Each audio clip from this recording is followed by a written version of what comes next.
So I thought I'd share with you the process in which I made a bow. I literally just started a new one after making the first one. I didn't even know if it was going to turn out well, and I was just really, really hyper focused on getting it done so that I could then put them onto my makeup pouch bag, and it turned out so good. I can't even tell you. It's like so cute. My little my little makeup pouch thing. So cute. I'm considering now making like a pencil pen holder for my highlighters and pencils and things that I like to carry around with me everywhere. I'm thinking about making a small one of those, and possibly like a book cover for my women's devotional Bible. Yeah, I'm thinking about it. You know, I'm really thinking about it. I think it would be really, really, really nice. And I'm like thinking about all the different things I could do. Like I could do a granny cross and bows, pretty little bows on it. maybe some embroidery and beadwork, because I did end up putting some beads and pearls on my makeup pouch, and tomorrow I'll show you. It's so cute, guys. It's so cute. I just have to make a small little handle now, and then just finish the finishing touches, which is the little crystals I wanted to put on it just to make it sparkly, you know, girly. I wanted to make it sparkly and girly. So yeah, I'm gonna do the little crystals tomorrow. They're gonna be purple and pink, since the theme of the whole entire thing is purple and pink, because the bows are pink and a bit of purple. So, and the pouch itself is purple. So I'm gonna do purple and pink sparkle jewel things. They're like little plastic crystal things, and they shimmer in the sun and light. So that's the whole point of doing it. I had originally was going to do beadwork on it with like the little tiny, really sparkly beads, but I don't know if I have a sewing needle small enough that will fit through the little holes. I have to check. I have varying sizes of needles, so I probably do have a really small needle somewhere that will fit through them.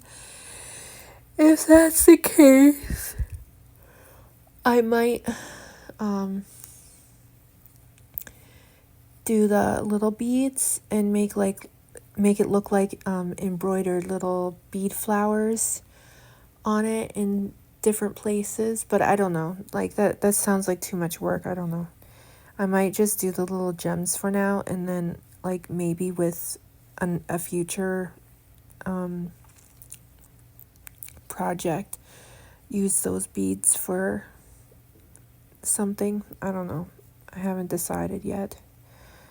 But I enjoyed crocheting this bow, like for real. It didn't take too long the second round. The first time it took me 2 hours because it was my first time. My second time, it only took me 45 minutes to do the whole thing. Not bad, 45 minutes. As you can see, I like to crochet, so I just hyper focused, and I did it all. This is the body of the bow, and then I do the tail of the bow, and then I do the middle part of the bow. It's just so cute. You guys get to see it.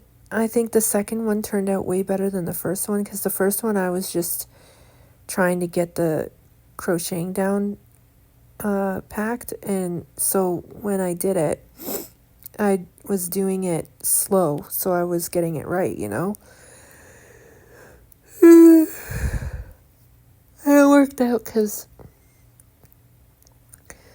it worked out pretty good. It's just a little bigger than the second one, because the first one I was trying to like focus on what I was doing, you know what I mean? But the second one I knew exactly what I was doing, so I just did it.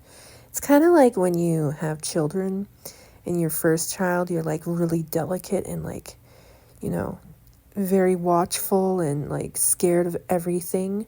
And then when you have the second one, you're like, so what, he's eating sand. You know what I mean? Like, you're not that worried. So it's kind of like that. The second round was better. I wasn't as cautious about what I was doing. I knew exactly what I was supposed to be doing. And I really like these bows, so I might make a bunch. Like, remember when I first learned how to do granny crosses? When I first learned how to do granny crosses, I made like a bunch, right? And then when I first learned how to do flowers, I made a bunch. When I first learned how to do granny squares, I did a bunch. which I still have to do something with them. They're still on my shelf and I haven't figured out what to do with all of them. I was going to make a poncho out of them, but then it doesn't seem feasible because I'm like always sweating. And so I thought maybe I could just make like a few market bags out of it, or tote bags. I'm thinking about doing that instead, making tote bags out of them. Yeah, I think that would be a better idea, right? That would be a way better idea.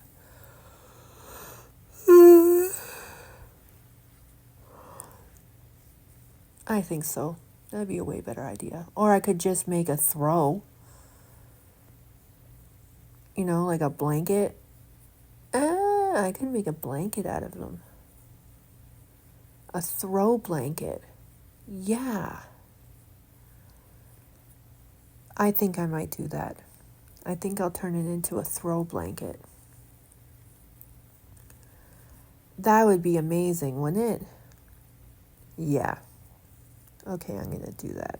That sounds like a way better idea. Thank you guys. You guys helped me with that. You didn't even know that you were going to help me with that, but you did. So I'll do 4 across and then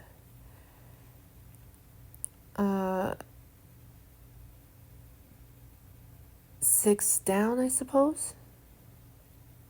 It might work out that way. I'll put them on the bed and I'll figure it out. To see what kind of blanket it would turn into. You know what I mean? Like, it doesn't have to be like fancy or anything. I'll figure it out. So this is the tail, the bow tail. As you can see, the little bow bodies over there by the scissors.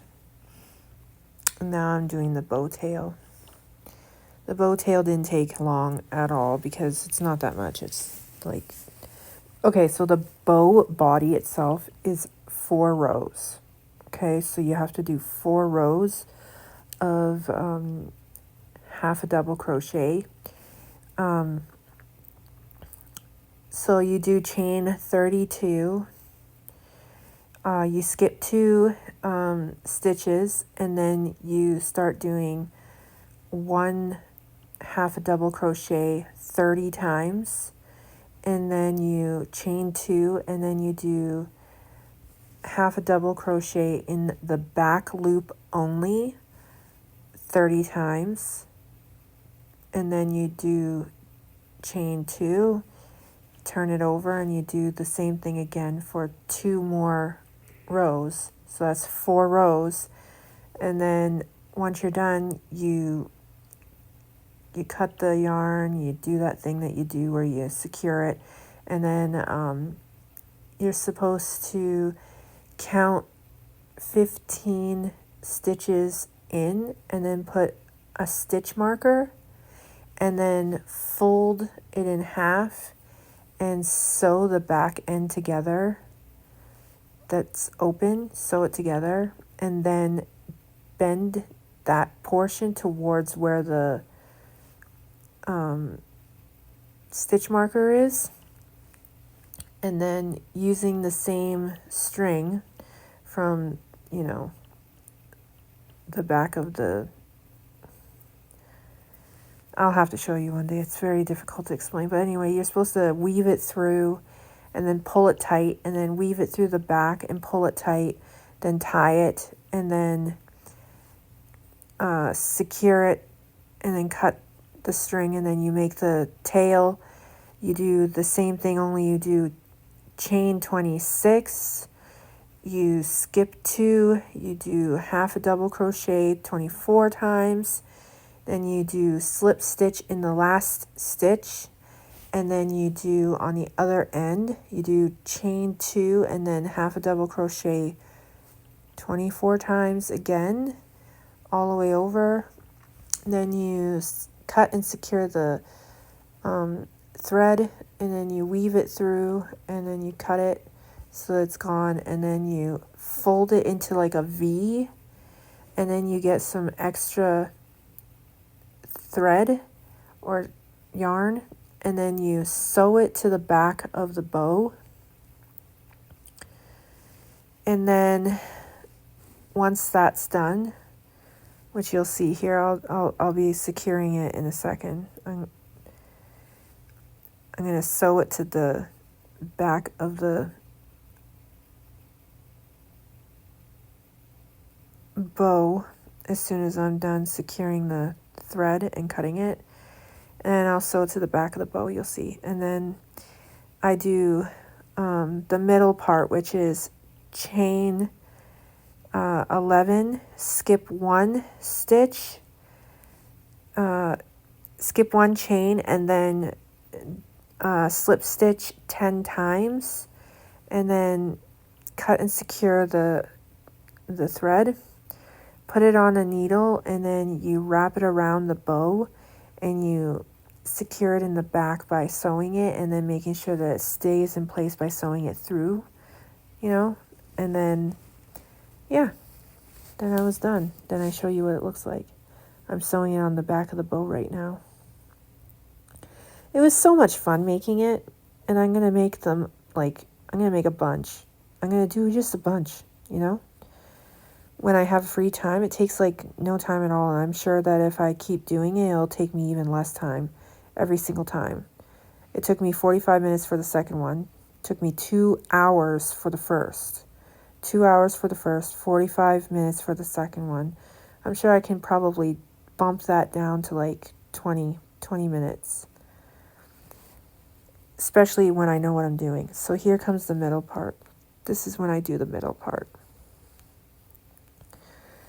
It's chain 11, slip stitch 10, and then cut and secure the yarn. I put the 2 ends through the needle, and then I wrap it around the bow, and then I secure it by sewing it and tightening it, and then sewing it through the front part of the bow and back in seamlessly so that you can't even tell that I did that. And then I tie it off and cut the thread, and then done. Then I show you what it looks like afterwards, both of them. The second one looks way better than the first one. And I was really, really, really, really happy with it. It just turned out so well, Just so well. So happy.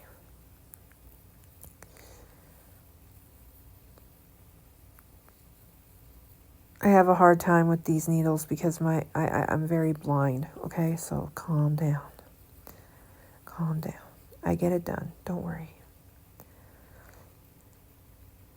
Then I wrap it around, and I sew it in the back, tighten it real tight, make sure that it's completely secured, put it through so that it's nice and tight and stuck, so it ain't gonna be moving.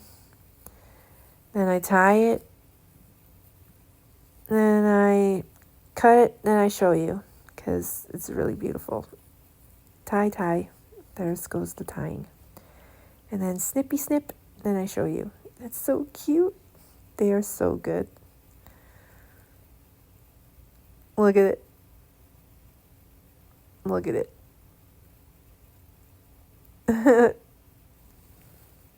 2 bows, done. Underneath Satan, there are what we call the 5 generals. The 5 generals are the 5 demons that are immediately hierarchically underneath Satan, and they are the ones who execute his plans. In some cases, they call it the table, because it's basically they get to divide up certain things. The first demon under him is Baal. Baal, now, Satan actually is the demon of impurity, but Baal is a demon of impurity. His principal function is to get cultures to succumb to impurity, primarily through fornication. Once the fornication sets in, then what happens is that the perspective that the conjugal act is ordered towards children is lost. From that arises the idea that sex should be recreational and that you can use it for any way you get pleasure. That's fine. So Ball lays the groundwork. We saw this in our own country. It was called the free love movement. He lays the groundwork. The next thing he tries to do is, although in our country he managed to pull something off that was rather extraordinary.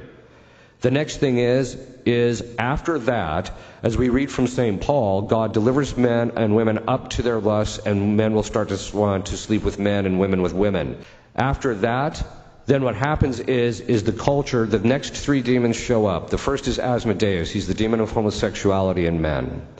Then there's the demon of Leviathan, which is the demon of homosexuality in men, but of the masculine kind. These are the women who are heavy on the heels, we would say. Okay. Then there is the spirit of Lilith, which is the more seductive form of female homosexuality. After those have gained ascendancy in a culture, which, by the way, if you look at the cultures, every single culture is pushed in this direction. Okay.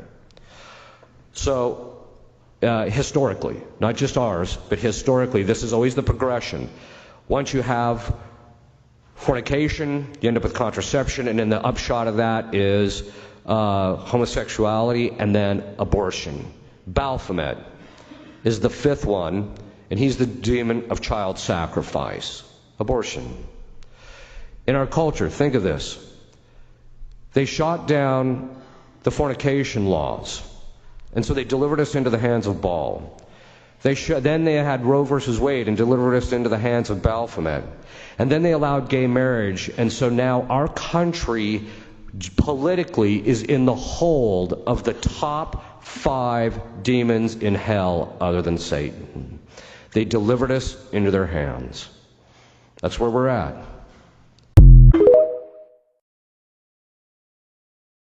Stay a boy. Girls are boys from the beginning. If you were born a boy, you stay a boy. Girls are girls right from the start. If you were born a girl, you stay a girl and grow up to be a lady.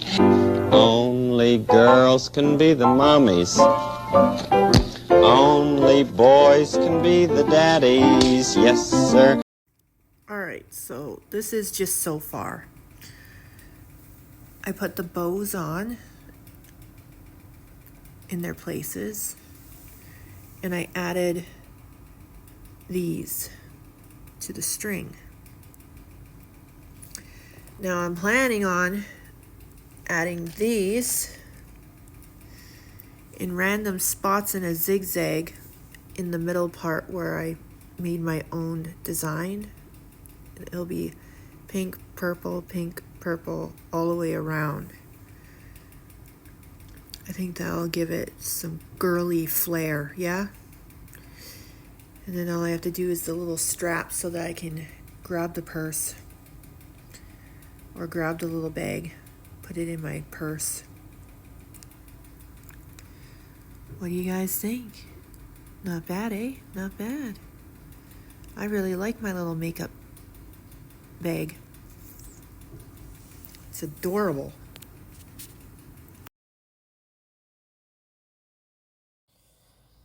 Well, I said I was going to do cookies today because I actually felt way more energized after I woke up, because I didn't stay in bed like I did yesterday until I don't even remember when I woke up yesterday. It was so late, and then I felt so lazy, y'all. I could not get motivated to do anything.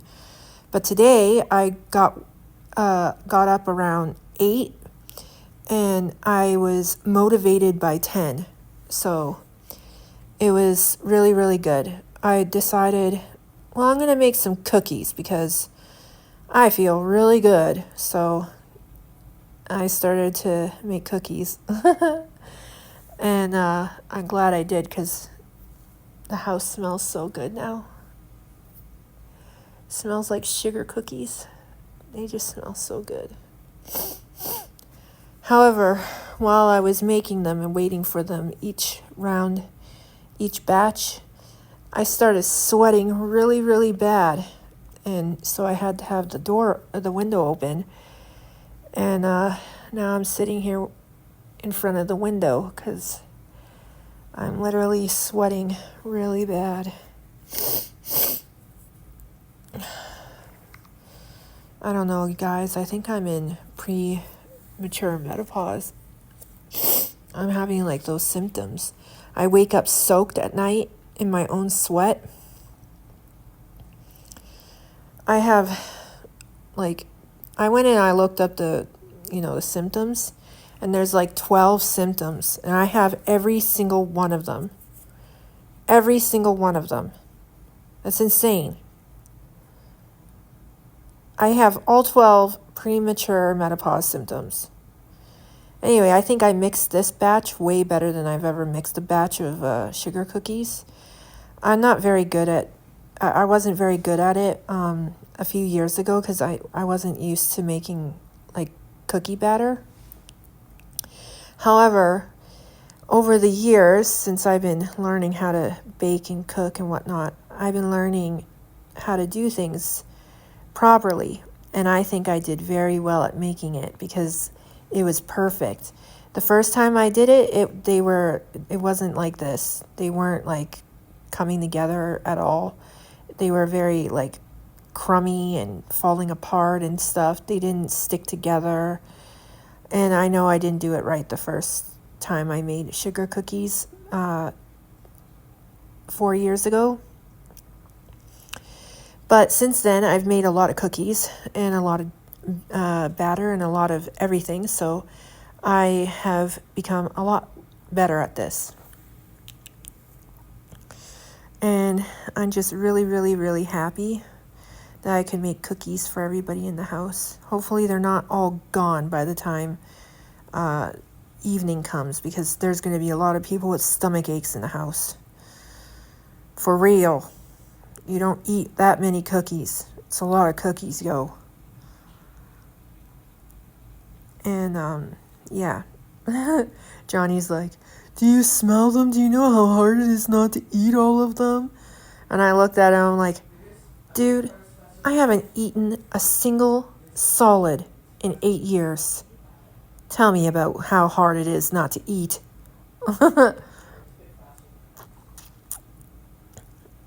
Then he hugged me. He was smooching my cheek. He's like, yeah, I know. He knows my pain. I have to smell all the deliciousness I make, and I never get to taste any of it. I have to get him to taste most of my sauces because I can't taste them to see if it's good.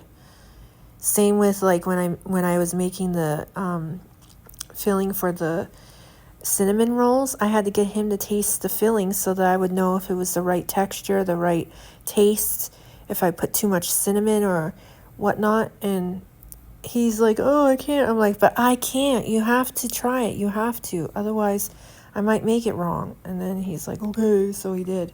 And he said it was the most delicious thing he's ever tasted in his life. And I was like, good. Yes, I did it right. He asked me a strange question today. He said, have you ever heard of chocolate chip sugar cookies? And I said, no.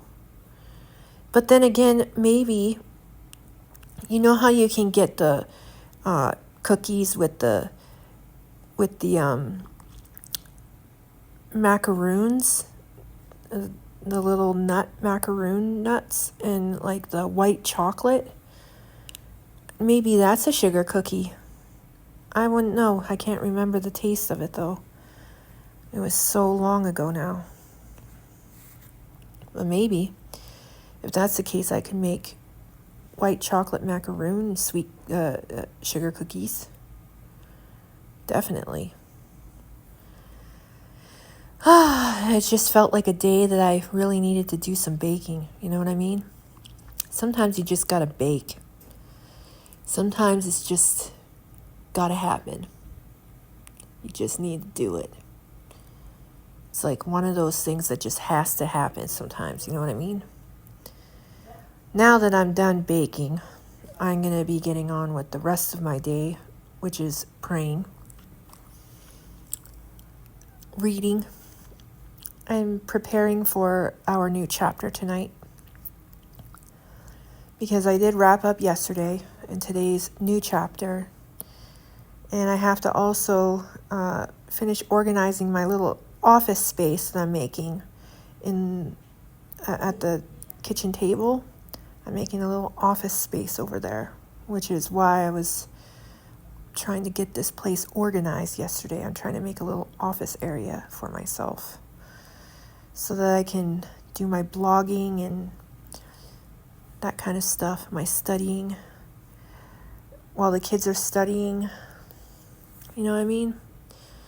Might as well. They have their own space. I need a space. And then, after I'm done doing all of that, I'll, of course, film my little office space once it's done. Don't worry. It's going to look cute. I'm going to have a little area for myself. It's going to be nice. Then all I have to do is go to like a thrift store or something and find like a little tiny like bookshelf thing to put underneath the table. And then I can start putting the books that I usually read and whatnot on it. And then I'll clear up some space around here, because then I won't have so many books stacked up in random places all over the floor. Because I'll have somewhere to put them all. Only the ones that I'm currently studying from, that is. Anyway, after the second batch, there wasn't much left. So the third batch is going to be the last little bit. I think there's like 6 in the last batch. And I don't even know how many I put in there. I have no idea. Each batch, I don't know how many I put, you know. I just know that the last batch was 6. For sure.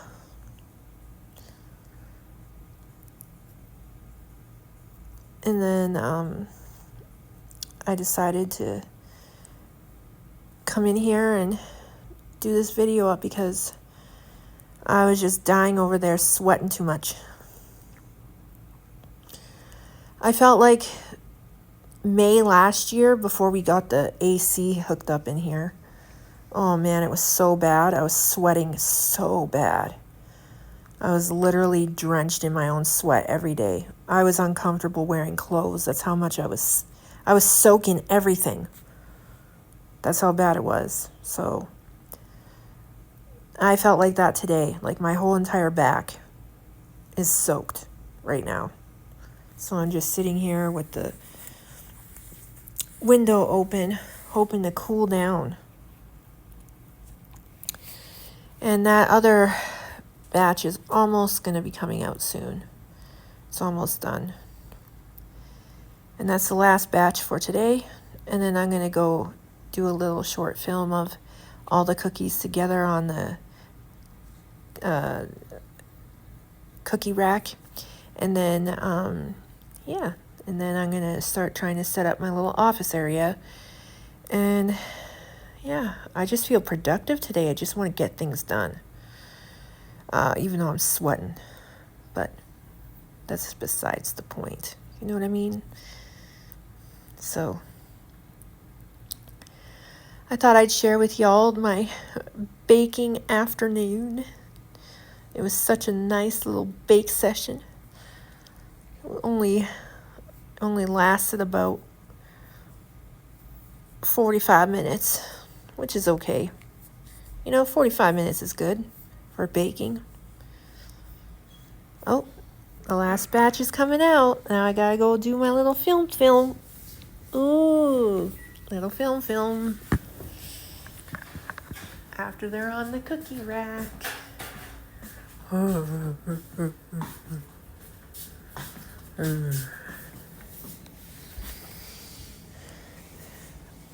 Excuse me.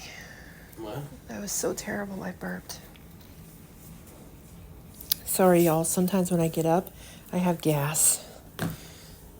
I do apologize. Anyway. They're all done now.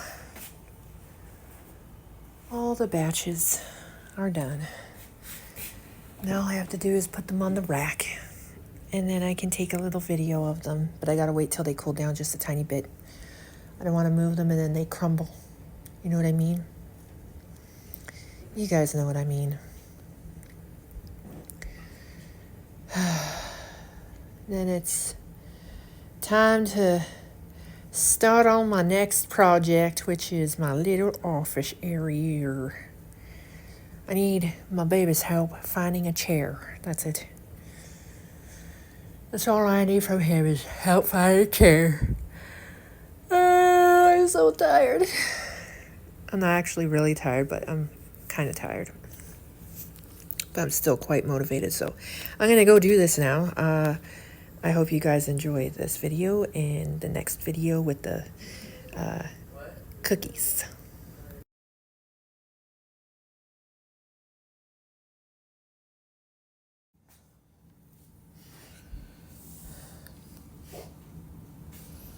Sorry. I dropped one. Damn, they smell so good. Oh, it's going to be hard for me not to eat one. I got to get out of here. I'm going to kill myself. Oh, they're so good. They smell so good, y'all. All right, y'all, I'm going to try to do this quickly because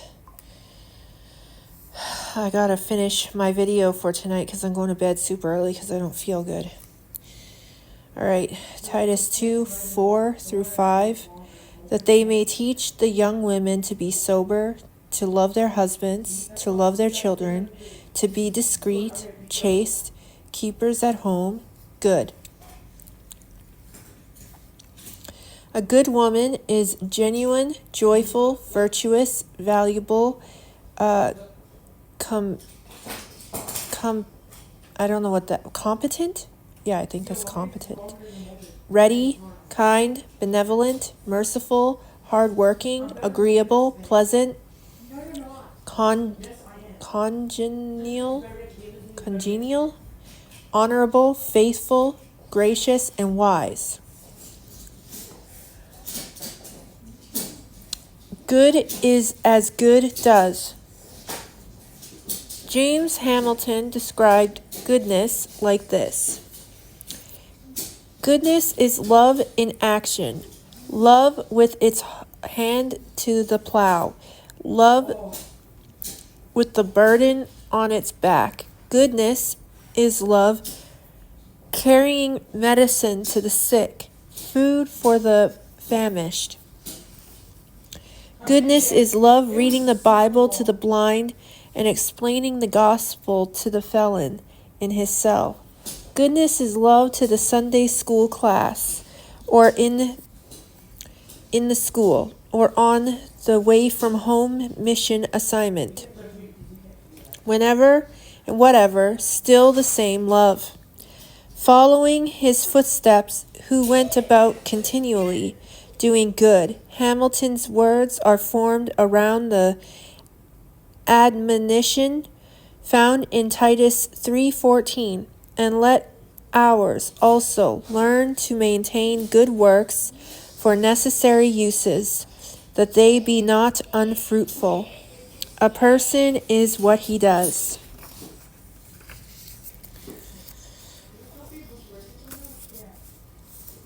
The crown. A virtuous woman is a crown to her husband, but she that maketh ashamed is as rottenness in his bones. Proverbs 12:4. A good woman in a crown to her husband is a crown to her husband. She can make a mediocre man be as honored as one wearing a crown. A good woman might be married. A good woman might be married to a man who is lazy or just does not make much money. Yet, because she is a wise shopper and does not waste her time or their money foolishly by eating out or indulging in expensive entertainment, and because she is a keeper at home, she makes his little money go a long way. As a result, he appears wiser and wealthier than he really is, and is looked upon with honor because of it. A good woman may be married to a man who is not an attentive father, or a patient child trainer. Yet the good wife never shows dishonor to him, and she trains the children to be obedient and resourceful. When people see their children, they assume that the father must be a good man to have such fine children. A good woman could be married to a man who is a poor example of a father and husband. He may be selfish and self-centered, possibly not even honest, yet because she is submissive and honoring towards him, he treats her with kindness. People look at their relationship and think he must be a good man since he has a good woman and because they seem to be happy together. By now you are likely saying, why should she carry the load and make a lazy, impatient, selfish man look good? Why should she not? By being a crown to her husband, she is raising children who will rise up and call her blessed. By the time they are teens, they will know their dad is something much less than he should be, but they will honor him because of the example of their mother. By being a crown to her husband, she is winning his love and appreciation. Thus, she gets treated much better than if she stood against him. And by being a prudent woman in how she uses the meager funds given to her, she is gaining a comfortable place to raise her children. In the final analysis, she is doing exactly what God says will cause her husband to come to God. And most of all, she is bringing honor to God by fulfilling her calling as a helpmeet. In the end, people who know her will know the truth. The ball and chain woman. But she that maketh ashamed is a rottenness in his bones. Proverbs 12:4. A ball and chain woman is one who spends her husband's modest wages, $5 here and $10 there, on things of no pertinence. At the end of the day, a ball and chain woman is one who spends her husband's modest wages, $5 here and $10 there, on things of no pertinence. At the end of the day, she is too tired to cook, or there is nothing in the house to eat, so she wants to eat out. There just never seems to be enough money to get ahead. He appears to be a poor man, and she makes him feel the lack of every penny. He gets discouraged easily because no matter how much he makes, it never seems to stretch far enough. When it appears that they might be getting ahead a little, a vacation or a new furniture that she buys eats up their reserves. Others often look upon him as a loser rather than being a crown to him. She brings him shame and is as rottenness to his bones. A ball and chain woman can also be married to a man who is an attentive father and a patient child trainer. Yet because she wants to run around during the day while he is working, his children are left behind with babysitters. God's word is blasphemed because she, not being a keeper at home, allows bad seed to be sown in her children, which will reap a bitter harvest for them both. When the children go bad, people will say, well, he sure didn't do something right. This wife will also bring shame and great sadness to her husband. Ball and chain, ball and chain, ball and chain, dragging him back every good step he takes forward. Some ball and chain women are married to honest men of high integrity, yet because their wives use other people's time or resources in an irresponsible manner, neither of them are highly regarded. The man is judged by his wife's actions, yet a woman is seldom looked down upon because of her husband's actions. He knows something is wrong, and he spends his life repairing broken images and relationships and never moves forward. He loves her, yet she is as rottenness in his bones. Although a good woman can lift up a poor husband, a good man cannot make for the deficits of a poor wife and create a family with a good reputation. A man married to such a wife, usually becomes a lifetime loser. No matter how hard he tries to win, at first he has hope, but over time, deep down in his bones, he feels the rottenness, and despair consumes all of his hopes.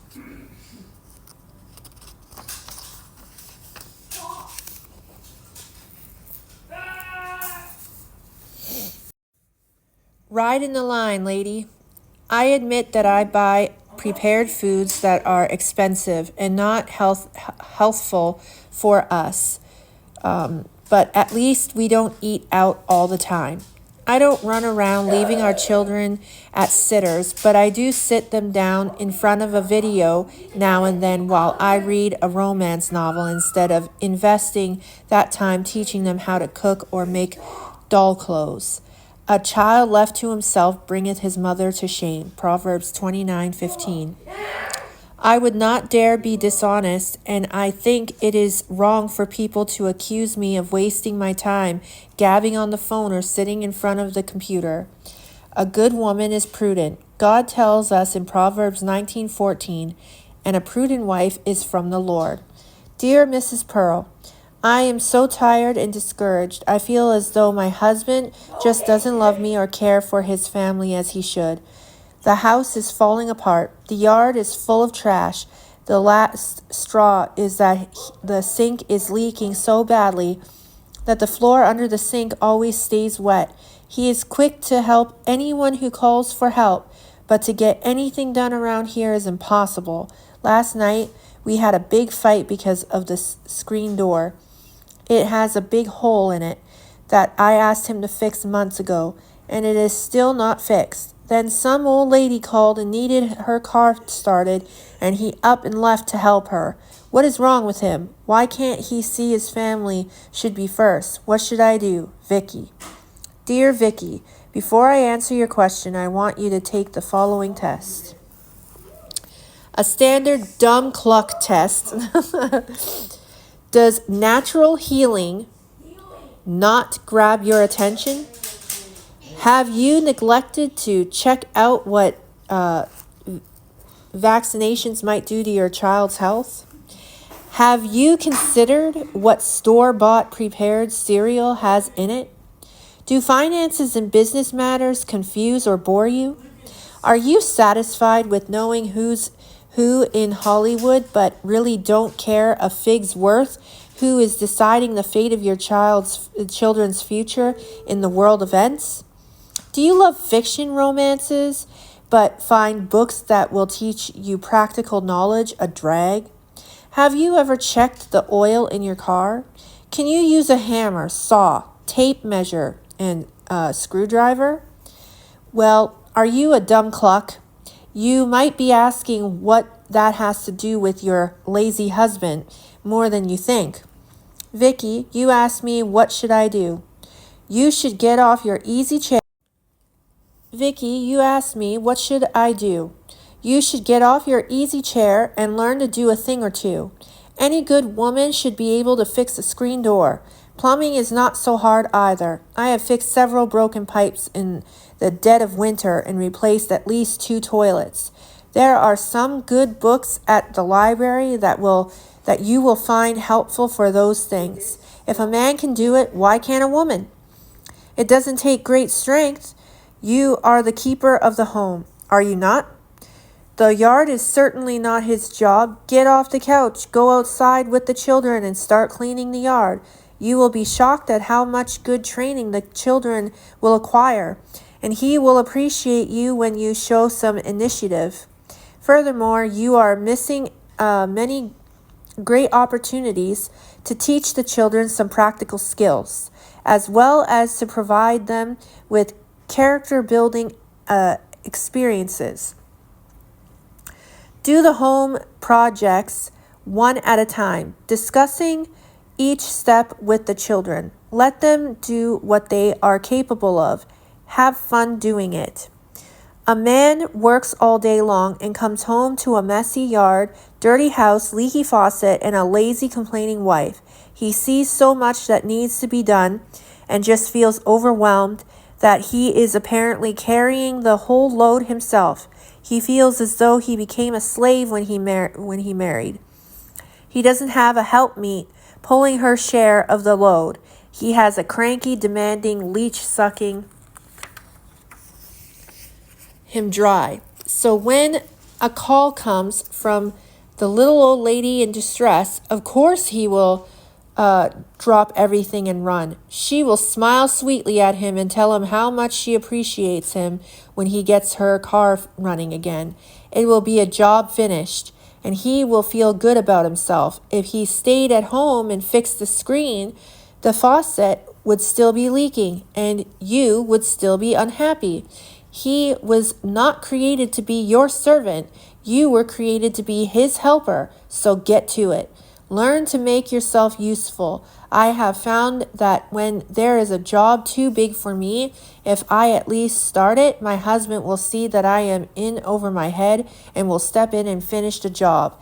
Then I can brag on how smart he is, and he doesn't even realize that I just inspired him. A good woman is crowned with knowledge. A good woman has a lot to offer the marriage. A man is wiser and more successful in his endeavors because his wife has a great deal of informational resources. A good woman has a lot to offer the marriage. A man is wiser and more successful in his endeavors because his wife has a great deal of informational resources and a lot of hard work to add to the mix. God tells us that a prudent wife is from him. The simple inherit folly, but the prudent are crowned with knowledge. Proverbs 14:18. Prudence is growing in knowledge. It is making the effort to learn something new and using that information or skill, whether you enjoy the new skill or not. God describes the prudent when he writes to us in Proverbs 18:15. The heart of the prudent getteth knowledge, and the ear of the wise seeketh knowledge. The wise in heart shall be called prudent, and the sweetness of the lips increaseth learning. Proverbs 16:21. I love that phrase, the wise in heart. We have already studied wisdom, and we know that wisdom starts with fearing God in regard to the consequences of our actions. Fear causes us to pay attention to what God says, knowing that he is quite serious in his blessings and his cursings. God is pleased with our learning. He calls it being prudent. Learning how to cook healthy, low-cost meals is a prudent thing and would certainly qualify as a good woman. For us to learn how to bring natural healing to our children instead of taking them to the doctor, which would mean high medical bills and unnecessary risks as well, would be a prudent thing to learn and would also make us a good woman. A good woman is a prudent woman. Consider this. A prudent wife is not dumb. A prudent wife is not lazy. A prudent wife does not waste her time. A prudent wife is a learner. Men value hardworking women who are eager to learn how to do new things. No man wants to be saddled with a slow, incompetent wife. I have often heard my sons and their friends talking about what they wanted in a wife. They all agreed that they did not want to marry a high-maintenance chick. No young man wants to marry a lazy, visiting, gotta eat out gal. All men agree on this one point. A good woman is a helper, not a hindrance. A helpmeet works, learns, and helps with the daily tasks of life. When a man gets home from work, there should be an obvious, visible, tangible difference in his house, his children, his food, and even his income, which she has helped generate. He knows his lady makes things happen, gets things done, and is not just a sweep of the floor and wash the. Where was I?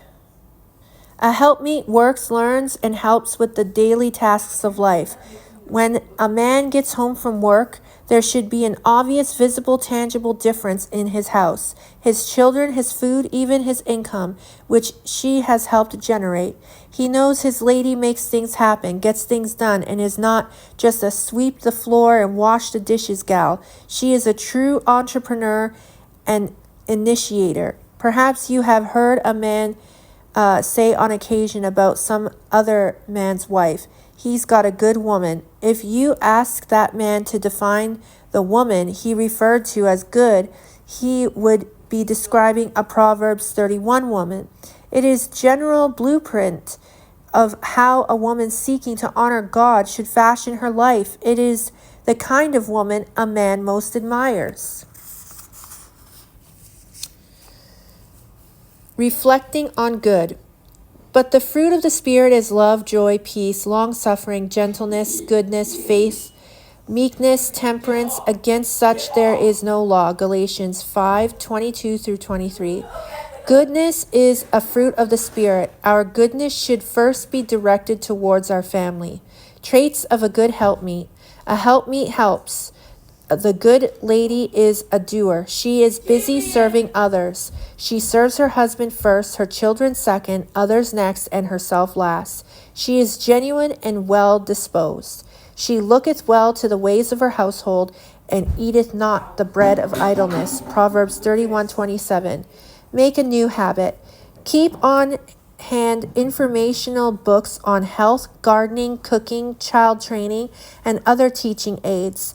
For every hour you spend watching a film or reading a novel, spend the same amount of time reading something that will help you grow as a person. You will be amazed at how soon you come to enjoy the real stuff over the make-believe. ABCs of a helpmeet. A. Admit when you are wrong. B. Be positive. C. Cuddle. D. Do it his way. E. Encourage him. F. Fix his breakfast. G. Give back rubs. H. Hug often. I love you should be said many times daily. J. Joke around in a playful manner. K. Know his needs. L. Listen to him. M. Manage your home well. N. Never hold grudges. O. Open your eyes in the morning and smile. P. Pray for him. Q. Quit nagging him. R. Reminisce about good times. Q. Quit nagging him. R. Reminisce about good times. S. Show respect and honor. T. Trust and earn his trust. U. Understand his need for reverence. V. Vulnerability is a feminine trait. Cultivate it. W. Wink at him. X. X is for private times. Y. Yearn to please him. Z. Zealously guard him with your love.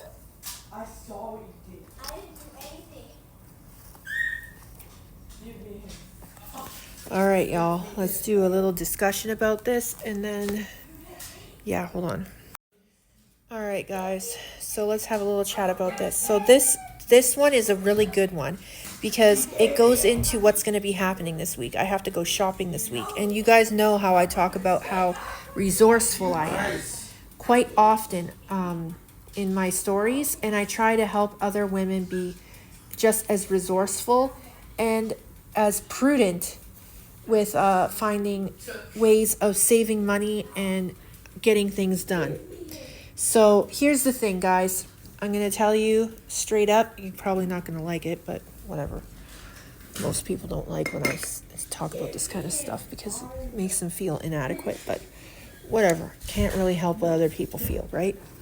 I can only be responsible for myself. Now, you guys remember those comments I received a while back from a woman who was very materialistic and saying I was lazy for staying home with my kids. Do you guys remember this? And she said things like, "You're so poor. Oh my God, you have to rely on food banks and your local church to help you." And I literally said, every 2 to 3 months, my church gives me gift cards.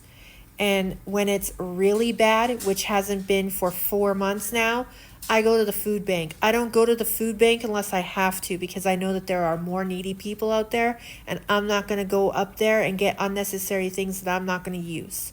So there is no point in me doing that. I use the resources when I need them. That's it. Other than that, I budget and I manage the finances here like a freaking accountant. I don't even know how I do it. You guys, if you guys seen how we eat every single day, you guys would say, how are you eating like this with such a small budget? How are you eating like normal, like middle class? Because I know how to turn nothing into something. what she was talking about in that chapter about women, the ball and chain woman. There's nothing in the house. We need to go and eat out. Me? I don't see nothing in the house. I see lots of things in the house. Do you guys remember my low budget poor man's meal that I talked about? My tuna casserole?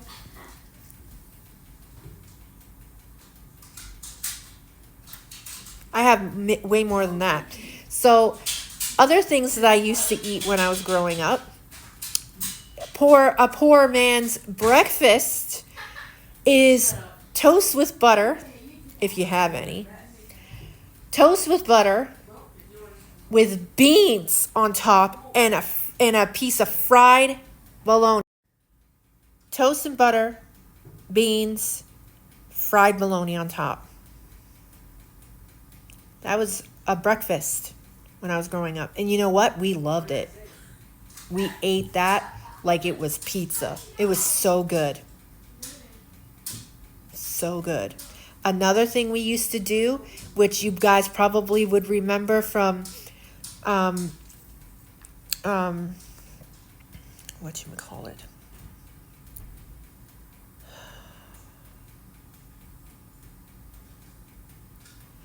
That show that's about Sheldon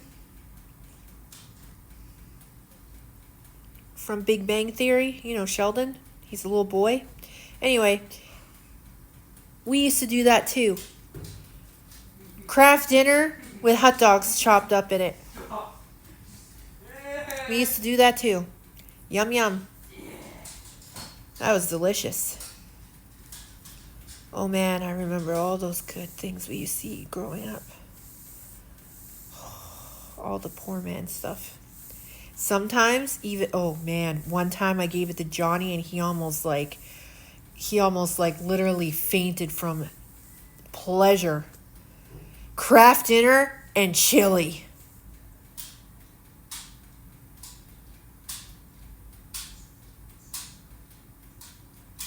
Another thing I used to eat all the time when we didn't have cereal, but maybe we had bananas. My mom would chop up the banana into milk and put sugar on top, and then we'd eat it like cereal. True story. I did that for my boys once, just to give them a taste of my childhood.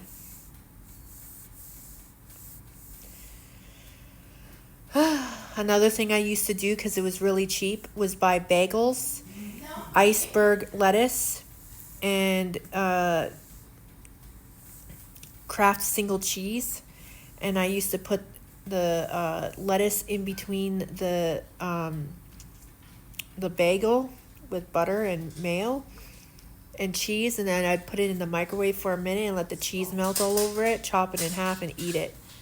That was another one of my lunches that I would really love. Those were really delicious, especially if you got the bagels that have the sesame seeds on top. Oh, or everything bagel. Oh, to die for. You know what I do when we run out of snacks for the kids? Because I usually have granola bars, fruit cups, fruit to goes, wagon. So I usually have for snacks in the house, I have one giant bag of chips, which I make last literally 2 weeks. I give one handful during lunch. That's it. And it lasts 2 weeks that way. Anyway, we usually have granola bars, giant bag of chips. I usually have crackers and cheese, fruit to goes, fruit cups, wagon wheels. Sometimes if I can afford it, I get tubes, which is yogurt. And when I run out of all of that, I also like to buy, when we have a little bit more money, I like to buy like a bag of like cookie powder, you make it at home, or cake. I'll get cake mixes or muffin mix, and I'll bring it home.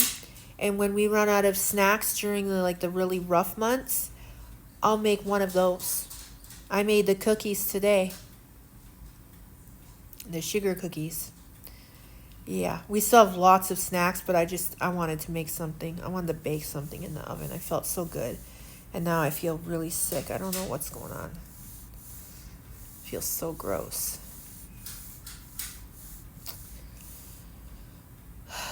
But yeah, I make the little bit of money that we have stretch and go a long way.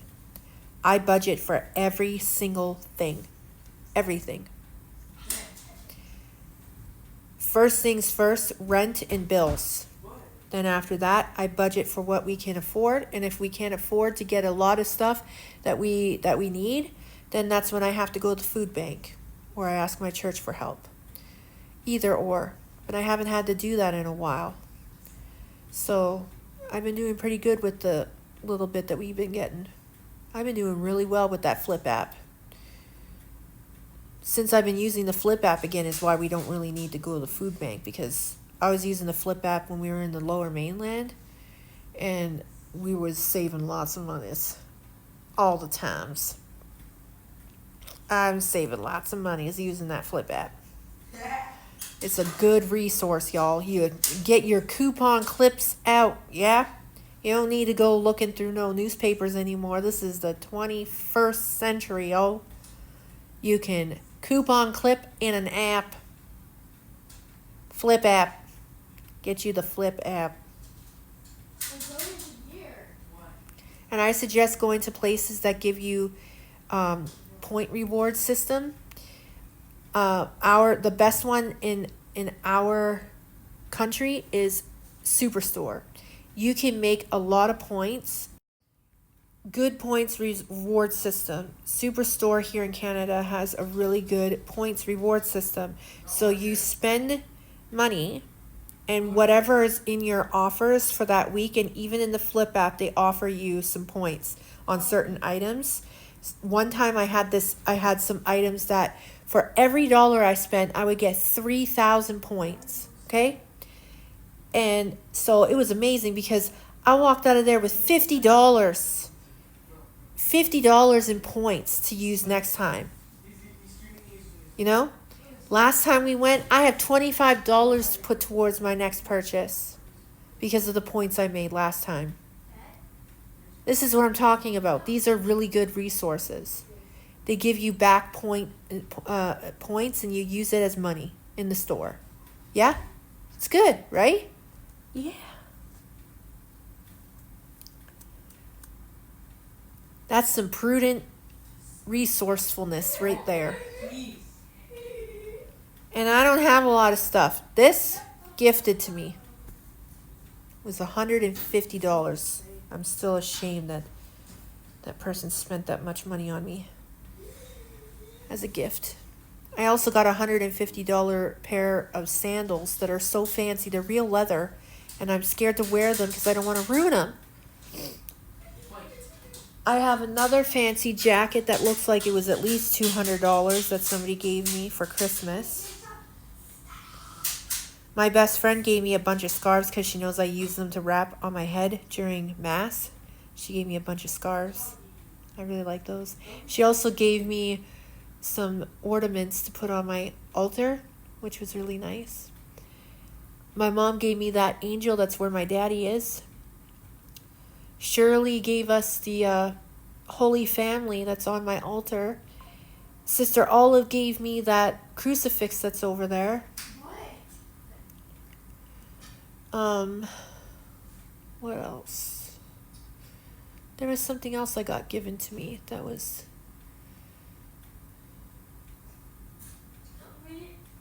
Lots of stuff around here has been given to me. Lots of my stuff is given to me. Most of my clothes have been given to me too. You guys remember Joy from my old parish down in the lower mainland? She gave me a whole bunch of clothes. All linen. Yeah. Linen. These. Very nice. Give me what you took. I got that black jacket from Venus a long time ago. Oh, what else? Oh, I got that sweater from my friend Ashley. She gave it. My gray sweater that you guys see me wear sometimes. It's like a cardigan, but it's a sweater. It's like a really baggy sweater. My friend Ashley gave that to me in the Lower Mainland. She also gave me red shoes that I really, really like wearing in the spring. They're really nice. And what else? Let me see. Well,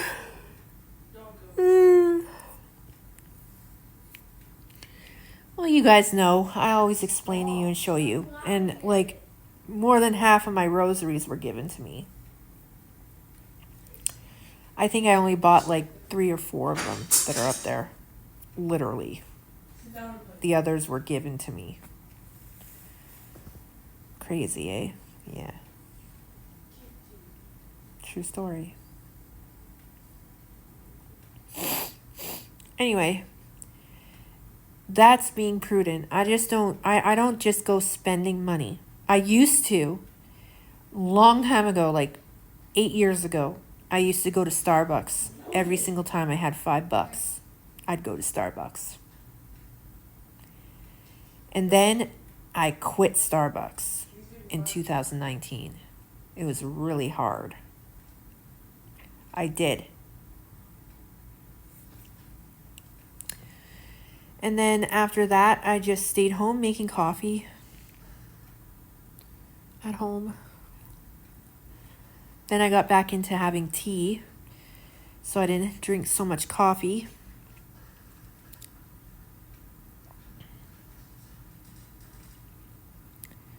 Yep, you have to sacrifice sometimes. We've sacrificed a lot over the years just so that we could get by. We have the same phones for the last 5 years. We haven't even bought new ones. We need to, though. Mine's crapping out. So is Johnny's. We need to. But we use tax return for those kinds of things. Like the things that we really, really need that are really expensive and we can't afford, which is like monthly paychecks. We wait until tax return and we get what we need.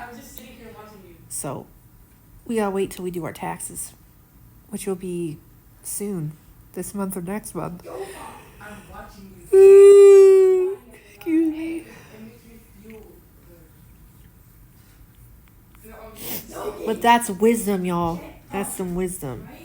I suggest you guys learn from older women like me and Lori Alexander of how to be very prudent and very, very frugal. It's not hard. I thrift for my clothes or I make my clothes.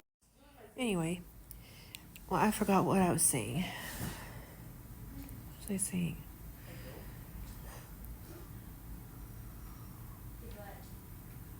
This month or next month, we're going to be doing our taxes. I think that's what I said, the last thing I said to you guys. Can't really remember, though. Now stop doing that. I can't remember.